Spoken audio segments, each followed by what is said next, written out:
Chapter 1. Computer Fundamentals. In this chapter, you will learn about hardware, low-level languages, high-level languages, conversion of decimal numbers into binary form, conversion of binary form into decimal numbers, software, and its types. A computer system is composed of two vital components, namely the hardware and the software. All the physical components of a computer system that can be seen and touched by us are referred to as the hardware. Examples: keyboard, monitor, mouse, etc.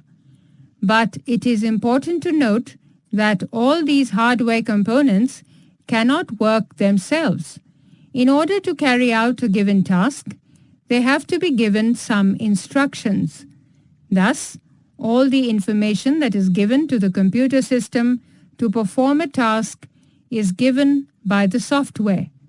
In other words, software can be defined as the set of data and programs. A software program can be written by using the computer languages. Let us discuss how the computer languages are classified. Classification of computer languages. We can divide the computer languages into the following two categories. 1. Low-level language. 2. High-level language.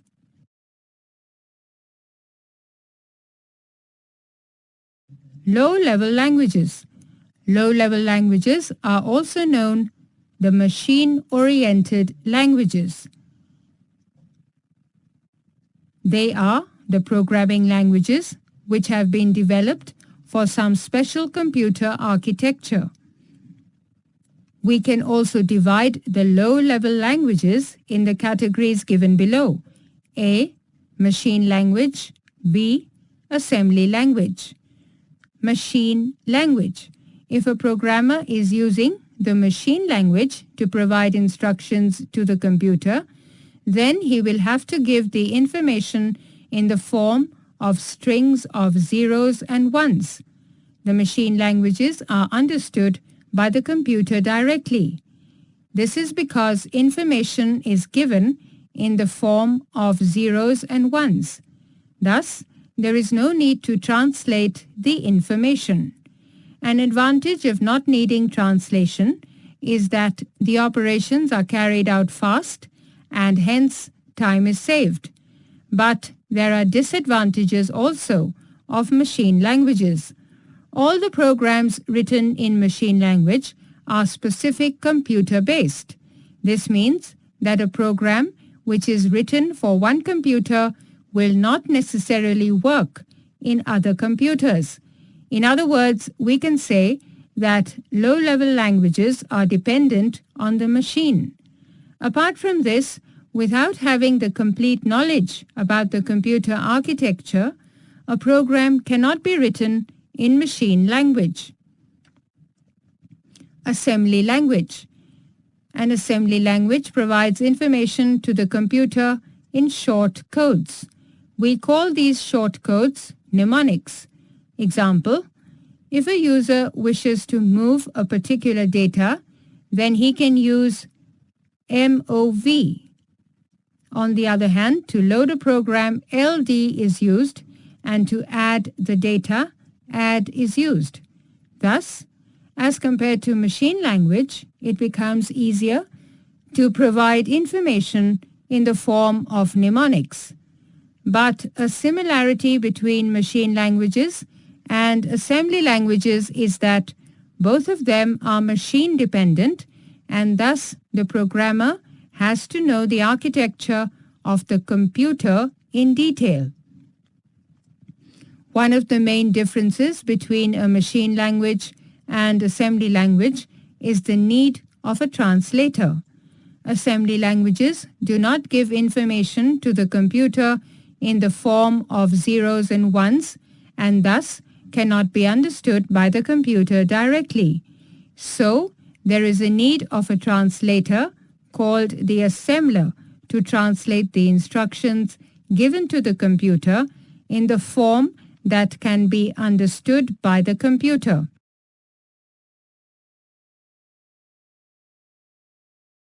High-level languages.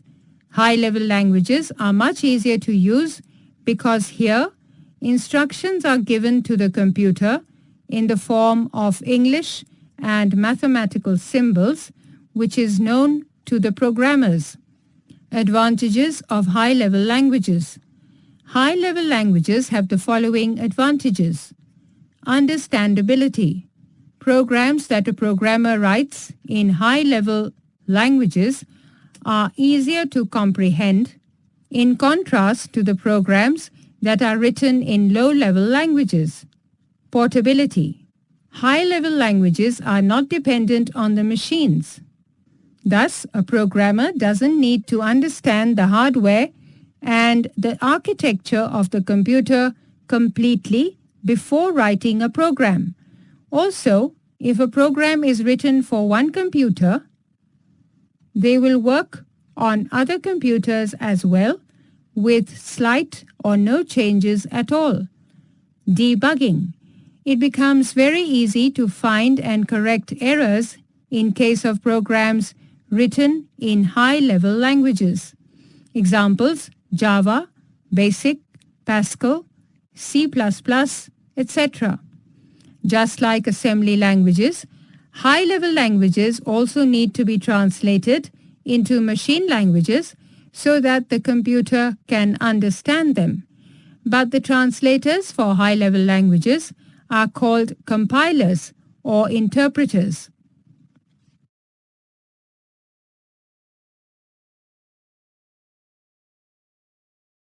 Binary number system. By now we have learnt that a computer understands only machine language, that is, in the form of zeros and ones. We can call this machine language the binary language also. It is not new to us that a computer is an electronic machine. Thus, it understands only two states, on state, which we denote by 1, and the off state, which we denote by 0. Do you know, Gottfried Leibniz was the inventor of the binary system. We use the numbers 0, 1, 2, 3, 4, 5, 6, 7, 8, and 9 to form all the numbers. Every number has a units place, a tens place, a hundreds place, a thousands place, and so on. We use the different powers of 10 to specify these place values. Example, we can express 155 and 2467 in the following way. 155 is equal to 1 into 10 raised to the power 2 plus 5 into 10 raised to the power 1 plus 5 raised to the power 0. 2467 is equal to 2 into 10 raised to the power 3 plus 4 into 10 raised to the power 2 plus 6 into 10 raised to the power 1 plus 7 raised to the power 0. There is a difference between the decimal number system that is used in everyday life and the binary number system. We use only 0 and 1 in binary number system, and all the numbers are formed using them only. This number system can also be called the base 2 number system. Apart from this, 0 and 1 are known as binary digits or bits. The units of information in the binary number system are expressed as multiples of bits. Example, 1 nibble is equal to 4 bits, 1 byte is equal to 8 bits, 1 kilobyte or 1 KB is equal to 1024 bytes, 1 megabyte or 1 MB is equal to 1024 KB, 1 gigabyte or 1 GB is equal to 1024 MB, 1 terabyte or 1 TB is equal to 1024 GB. 1 petabyte or 1 PB is equal to 1024 TB. 1 exabyte or 1 EB is equal to 1024 PB. 1 zettabyte or 1 ZB is equal to 1024 EB. 1 yottabyte or 1 YB is equal to 1024 ZB.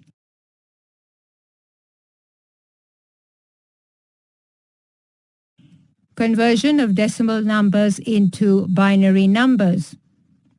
If you want to convert a decimal number into a binary number, proceed as follows. Start by dividing the decimal number by 2. Whatever remainder is left, keep writing it on the right side. Keep dividing until a zero quotient is obtained. The binary number will be formed by reading the remainders from bottom to top. Example 1. Convert 189 into the binary form.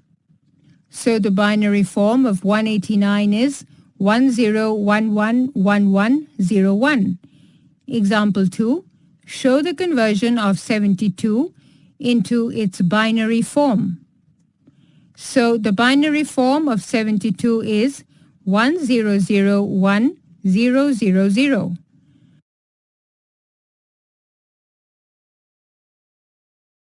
Converting binary numbers into decimal form. If you wish to convert a binary number into its equivalent decimal form, proceed as follows. Start by giving a positional value to the digits that are given to you in the binary form. We express the positional values in the form of powers of 2. Finally, the decimal number is formed by first multiplying the positional values with the digits and then adding the products received. Example 1. Convert 11111 into decimal form. Thus, the decimal form of 11111 is 31. Example 2. Convert 100110 into decimal form. Thus, the decimal form of 100110 is 38. Class activity. Convert the following into binary form. 99, 303, 400. Convert the following into decimal form. 100111, 110011, 101010. Computer software and its classification. We already know that a set of computer programs which are required to provide information and instructions to the computer system so that they can perform a given function is referred to as software. We can classify the computer system in the following categories. Software is of two types: system software and the application software. System software can further be classified into operating system, language processors, utility software. Application software also has the following subcategories: general purpose application software, specific purpose application software.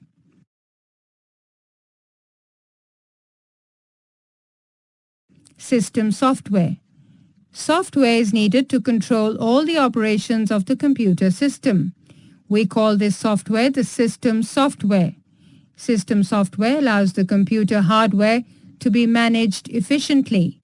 This type of software helps in transmitting the information that has been processed to the output devices, checking the components of the system, reading data from all the input devices, and also translating information given to the computer in a form which can be understood by it. The system software has the following categories: operating system, language processor, utility software. Operating system. We call the interface between users of the computer and the hardware the operating system. Users can complete their work in an environment that is created by the operating system. Efficiency of the hardware devices is also ensured by the operating system. Apart from this, every computer requires resources like the memory space, I/O devices, CPU, cache memory, hard disk space, etc., so as to function in an efficient manner. The operating system is designated to allot these resources to specific programs. So we can say that the operating system is a resource manager. Examples of common operating systems are as follows: Debian, Solaris, OS X, Android, and Microsoft Windows. Language processor. From the discussion we have had till now, we know that a computer can understand the commands given in strings of O's and ones only. We have also concluded that it is not an easy task to write programs in machine language, which led to the discovery of assembly and high-level languages. A computer needs a translator to translate a program that is written in either assembly language or in high-level languages so that the computer understands them. To perform these translations, we use the language processors. We can divide the language processors in the following categories. Assembler. All the commands given in assembly languages are translated into machine language with the help of the assembler. Compiler. All the instructions which are given to the computer in high-level languages are converted into machine language with the help of compilers. Compilers are better than assemblers, as all the commands which are written in high-level language are run in one go, and all the errors that are found are reported with the line numbers. After all the errors are removed, the compiler provides the machine equivalent of the commands. We call the machine equivalent as the object program or the object code. The object code that is saved can be run as many times as the users want, and it won't require a translation every time. Interpreter. All the source codes of a high-level language are read and executed by the interpreter line by line. An important feature of an interpreter is that all the errors are also reported line by line. It is also necessary to know that until and unless the first error encountered is rectified, the program won't be executed further. But there is also a disadvantage of the interpreter, which is that once the object code is produced, it is not saved for future reference. So each time the program has to be run, the interpreter will translate the entire program again and produce the object code again. Example, a day-to-day high-level language that is used is QBasic.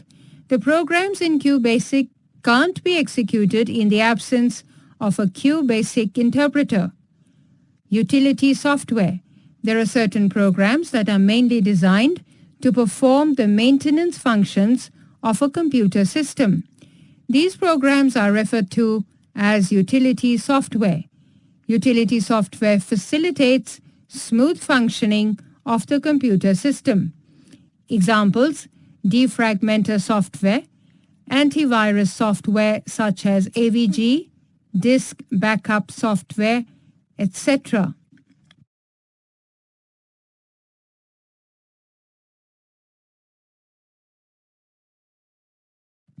Application software. The users also need some set of programs which help them to undertake some specific tasks on a computer system. Application software is meant for this. Different types of application software are available to meet everyone's needs.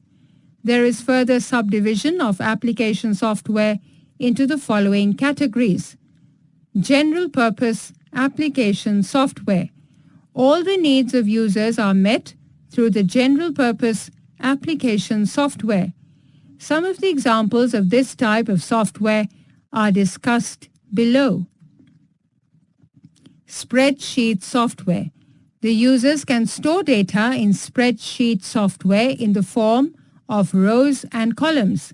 The data can be analyzed, calculated, and processed according to the wish of the user. Examples: Lotus 123, MS Excel, and so on. Word processing software. We can create some documents such as letters, stories, reports, etc. with the help of word processing software. There are options like formatting, editing, and printing the text available in this software. The users can also insert pictures, graphics, and images. Examples: MS Word, WordPerfect, etc. Database Management System (DBMS). The users of this software can store huge amount of data in a very systematic and organized manner. All the details regarding the employees, customers, etc. in an organization can be stored and searched. It is also possible to generate reports based on the set conditions with the help of DBMS. Examples: Oracle, Visual Fox Pro, MS Access, etc. Desktop publishing software. Such type of software is used when we want to design books, newspapers, journals, etc. Examples: Adobe InDesign, Quark Express, etc. Graphics, multimedia, and presentation software. When the users have to work with images, they use the graphic software. We use the multimedia software to organize text, images, and graphics. When the information has to be displayed in a dynamic manner, like in the form of a slideshow, we use the presentation software. Examples: Adobe Photoshop is an example of graphics software. Adobe Director is an example of multimedia software, and MS PowerPoint is an example of presentation software.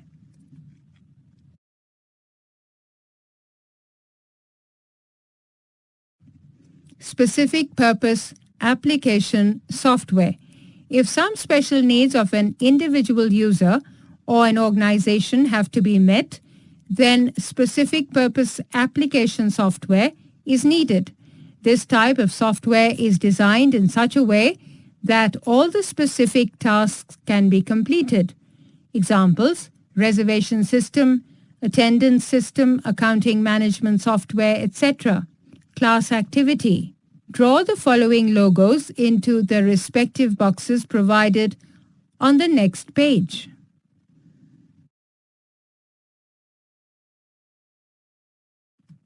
Open Source Initiative. It is also called OSI. It is concerned with promotion of open source software. There is a licensing system under which we distribute the open source software. The source code can be accessed by the users and the organizations such that they can be studied and changed so as to promote innovation, growth, and quality. There can be a charge for the open source software, or they can be for free. In contrast to this, the proprietary software is a type of computer software on which the use, copy, and redistribution is restricted.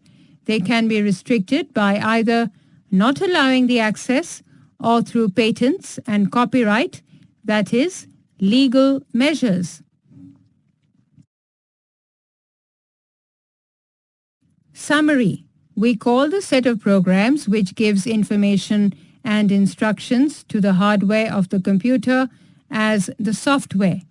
The computer understands the machine language in the form of zeros and ones directly, and thus There is no need to translate programs that are written in machine language. The assembly language provides instruction and information to the computer in the form of short codes like LD for load. These codes are called mnemonics. The high-level language makes use of English and mathematical symbols that the users are familiar with. Hence, it is easiest to write commands in high-level language. But the high-level language is not understood by the computer directly, and thus we need a translator called the compiler or interpreter to form this task. All the operations of a computer system are controlled with the help of system software. Language processors are required to convert the commands given in assembly language or high-level language so that the computer can understand it. The application software is designed in such a way so that all the specific tasks are performed by it.